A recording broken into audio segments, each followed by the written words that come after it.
आता ह्याला फूल लागलं म्हणून आपण हा काढला, आणि काही सुरण आपण काढलेले नसतात जे 2 वर्ष जुने असतात, तर त्यांना बघा असे कोंब लागतात. दिसायला बघ किती सुरेख दिसतोय हा.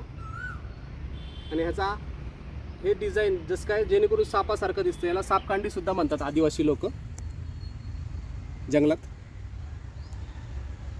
आणि हा पानांचा जो नंतर विस्तार झाल्यानंतर मोराच्या पिसारासारखं दिसतं हे. आणि त्याला सुद्धा या कंदाला असे छोटे छोटे कोंब लागतात.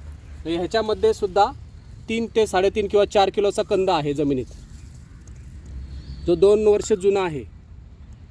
आणि हे एफ डी स्वरूपात आपण जमिनीत सुद्धा ठेवू शकतो मॅच्युरिटीसाठी. म्हणजे आपण जरी नाही काढलं तर निसर्ग त्याची एफ डी सारखी वाढ दरवर्षी करत राहतो. आणि आपण हा जो जमिनीत ठेवलेला जो सुरणाचा कंद आहे, ही आपली लॉंग टर्म इन्व्हेस्टमेंट, जो आपण सुरणाचा कंद काढला नाही.